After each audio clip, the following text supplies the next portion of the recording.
a terrified girl in chains, marched across foreign lands to be sold like cattle. A sultan with absolute power over life and death. A palace where beauty was common, but survival was rare. This isn't fiction. This is the story of Roxelana, a slave who should have disappeared into history. Instead, she rose to become the most powerful woman in the Islamic world, forever changing one of history's greatest empires. But was she a genuine love story for the ages, or history's most brilliant manipulator, using a ruler's heart to seize control of his empire? The early 1500s, the Ottoman Empire stands at the height of its power, and the Turks dominate 3 continents. At its head sits Sultan Suleiman, called the Magnificent by Europeans, trembling at his unstoppable armies. Only 26 years old when he claimed the throne in 1520, Suleiman inherited the most sophisticated military machine on earth. His janissaries, elite troops taken as Christian boys and converted to Islam, were feared throughout Europe. His vast navy controlled the Mediterranean, and his personal fortune eclipsed that of all European monarchs combined.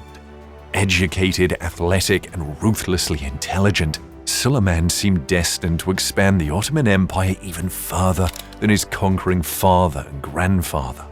But even the most powerful men in the world had one weakness: the Ottoman succession system itself.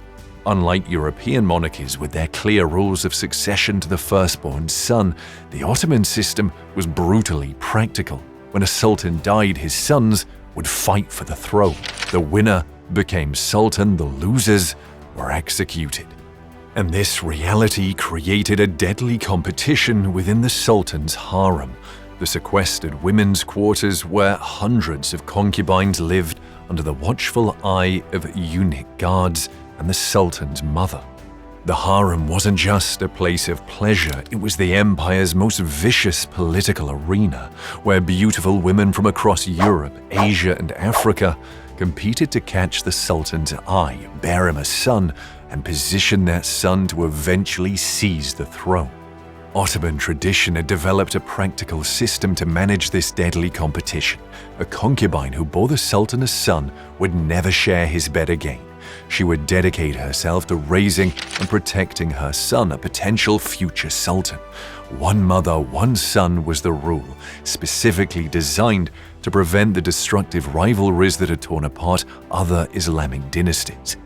And into this lethal environment came a girl with reddish gold hair and pale skin from a faraway land. Her birth name was likely Aleksandra Lisowska, born around 1505 in Roxelana, a small town in what is now western Ukraine. Her father was an Orthodox priest serving a peaceful community, until the day Crimean Tatar raiders thundered through their village. She was 15 years old, living a simple life in a rural town. Suddenly, she was watching her neighbors slaughtered, a home burned to the ground. Those who survived weren't the lucky ones, they were merchandise. Alexandra was chained to other captured girls and force-marched hundreds of miles to the Crimean slave markets. From there, the journey continued by ship to Constantinople, the glittering capital of the Ottoman Empire. For most captured Slavic girls, the slave markets were a gateway to obscurity, purchased by wealthy households as domestic servants or concubines, their identities erased, their lives shortened by abuse and disease. But fate had something different in mind for this girl. The slave markets of Constantinople were grand spectacles where women were stripped, examined, and sold to the highest bidder. Teeth checked for decay, skin inspected for blemishes, bodies evaluated like prize cattle. Alexandra's unusual coloring, her reddish blonde hair, pale skin, and reportedly green or hazel eyes made her exotic and valuable in a market that prized novelty. She was likely purchased by agents of the imperial harem, renamed Hurrem, meaning the cheerful one, and delivered to Topkapi Palace as the newest addition to Sultan Suleiman's collection of women. In the hierarchy of the harem, she was nothing, a nameless new arrival at the bottom of a ruthless pecking order. Above her were hundreds of concubines, many who'd been waiting years for a single night with the Sultan. And at the very top was Mahidevran, Suleiman's chief concubine, who had already borne him a son named Mustafa. By all Ottoman traditions, Hurrem should have spent years in obscurity, training in the arts of music, poetry, and seduction, likely never even meeting the Sultan. If she was fortunate enough to ever catch his eye, it would be for a brief encounter before returning to anonymity. But something unexpected happened. Before we get to the rest of the story, I have a quick ask. If you're enjoying this video, would you quickly like and subscribe? It really helps me bring you new stories from the world's darkest chapters of history. Thank you to all who do. After her first night with Suleiman, he summoned her again. And again, the harem buzzed with shock and jealousy. This violation of tradition, returning repeatedly to the same concubine, was unprecedented. What power did this slave girl hold over the emperor? European ambassadors wrote home with theories. Some claimed it was simple physical attraction, her exotic looks providing novelty in a world where beautiful dark-haired women were common. Others suggested darker forces, whispering that Roxelana, the witch, as Europeans called her, had bewitched the Sultan with sorcery. But court chronicles suggest a simpler yet rarer quality. She made him laugh.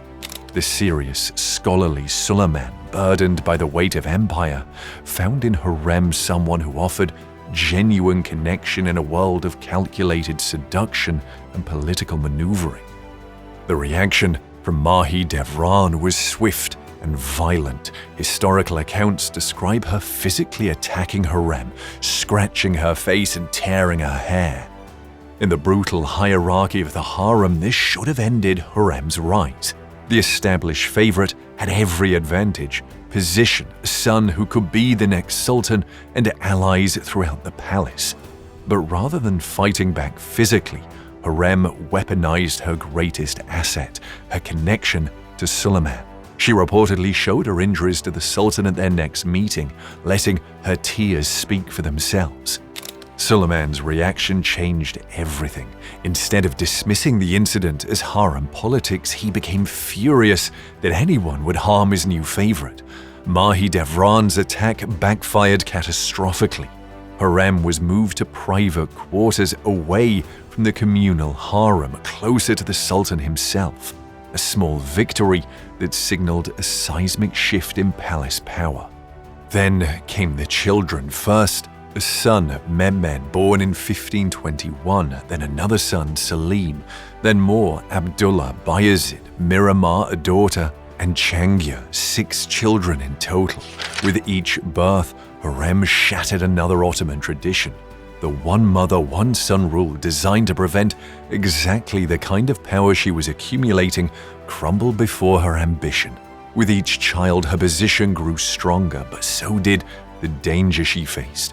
By giving Suleiman multiple sons, she wasn't just securing her position, she was creating future bloodshed. Those sons would eventually have to fight each other for the throne. Only one could win, the others would die. This was the brutal reality of Ottoman succession that no mother could escape. Into this deadly environment, Hurrem deployed her most revolutionary weapon, the written word. She wrote to Suleiman constantly when he was away on campaigns, intimate, intelligent letters discussing politics, children, and palace life. These weren't just love notes, they were establishing something unprecedented, a partnership. One surviving letter reads, "My Sultan, there is no limit to the yearning, my Sultan, my Sultan. I, your slave, have put my head at your feet, my lord, my Sultan, the light of my heart and eyes." But beneath this required submission, the letters reveal a woman discussing matters far beyond the harem, expressing views on matters of state, campaigns, and political appointments. By the 1530s, something shocking happened. Suleiman, the emperor of the East and West, the shadow of God on earth, legally married his slave. No Ottoman sultan had officially married in over 200 years. Marriage tied a sultan down, gave a woman legal rights, created political complications.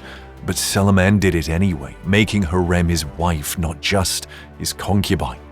The court was scandalized. Foreign ambassadors wrote home in disbelief, and rumors of witchcraft grew even stronger. How else could one explain a slave girl's rise to become the legal wife of the world's most powerful ruler? But the true witchcraft was political genius. As legal wife, Hurrem gained privileges no concubine could claim. She could build public works in her own name: mosques, schools, hospitals, soup kitchens. Each charitable foundation extended her influence and popularity among the common people while showcasing her piety to counter those witchcraft rumors. Then, around 1534, came Hurrem's masterpiece. Suleiman's mother, the Valide Sultan Hafsa, died. The position of First Lady of the Empire was vacant. Traditionally, the mother of the Sultan's oldest son would move to the Old Palace to prepare for her son's eventual succession. Hurrem refused to go. She would stay by Suleiman's side, another tradition shattered. The harem, previously managed by the Sultan's mother, now fell under Hurrem's control. Every woman who might bear the Sultan a child now answered to his wife. The conflict of interest was glaring, but Hurrem's position was unassailable. Her greatest political battles came against Ibrahim Pasha, Suleiman's grand vizier and childhood friend. Ibrahim had been the second most powerful man in the empire, sometimes even signing documents with the title Sultan. The friendship between Suleiman and Ibrahim had been legendary, so close that they often ate from the same plate, and the Sultan even had Ibrahim sleep in his royal bedchamber. For years, Hurrem worked patiently to drive a wedge between them. Whispers of Ibrahim's ambition, his excessive wealth, his dangerous popularity with the military. In 1536, Ibrahim was summoned to the palace. He dined with the Sultan as usual, but was detained as he tried to leave. The next morning, his body was found strangled, executed on Suleiman's orders. This was the removal of the last person who had direct access to Suleiman outside of Hurrem's control. With Ibrahim gone, she consolidated her position even further by placing her son-in-law, Rustem Pasha, as the new Grand Vizier. Her power network was now complete. Her daughter, married to the head of government, her sons being groomed for succession, and her husband, the emperor, still devoted to her. But the greatest threat remained: Mustafa, Suleiman's eldest son by Mahidevran. Handsome, capable, and increasingly popular with the army, Mustafa represented the old order that Hurrem had disrupted. As he grew to manhood, he became the natural rallying point for conservative forces opposed to Hurrem's influence. The final showdown came in 1553. During a military campaign, Mustafa was summoned to his father's tent. Expecting a military conference, he found executioners waiting instead. Despite fighting bravely, the prince was overpowered and strangled. Outside, the army began to riot at the news of the popular prince's death, and Suleiman was forced to deploy his elite janissaries to maintain order. But with Mustafa eliminated, the succession would now run through one of Hurrem's sons. She had secured her bloodline's future, though she wouldn't live to see which son would eventually take the throne. In 1558, after nearly 40 years of unprecedented power, Hurrem Sultan died of an unknown illness. Suleiman was devastated. After her death, her son Selim eventually became sultan, outmaneuvering his brothers, with some ending up strangled as tradition demanded. But Hurrem's greatest legacy wasn't just which son inherited the throne, it was how she permanently transformed the Ottoman power structure. What historians now call the Sultanate of Women, a period of nearly 130 years when the women of the Ottoman harem exercised extraordinary political power, began with Hurrem. The position of the Sultan's favorite wife or mother became institutionalized as a legitimate power center. future women would follow her blueprint, building charitable foundations, forming political alliances, and controlling succession. The slave girl, who had once been marched in chains to Constantinople, had rewritten the rules of an empire. She had taken a system designed to use and discard women and transformed it into one where women could rule from behind the silk screens of the harem. But her rise to power came at a brutal cost. The system she mastered remained one built on violence, even as she transformed it. The path from slave to sultanate was paved with bodies. Her legacy divides historians to this day. Turkish histories often portray her as a cunning political operator who manipulated Suleiman for power. Western accounts sometimes romanticize her as a love story, a slave girl who captured a conqueror's heart. Both versions contain elements of truth, but neither fully captures the complexity of a woman who navigated the deadliest political environment of her time and emerged victorious. What do you think? Was Hurrem a love-struck concubine who got lucky, or one of history's most brilliant political operators hiding behind a mask of romance? Perhaps the greatest testament to her skill is that 500 years later, we still can't fully decide. Thank you for joining us on Nefarious History. If you found this story interesting, please be sure to like and subscribe as we uncover the hidden figures whose decisions shaped our world. The forgotten women, the secret influences, the shadows behind the throne.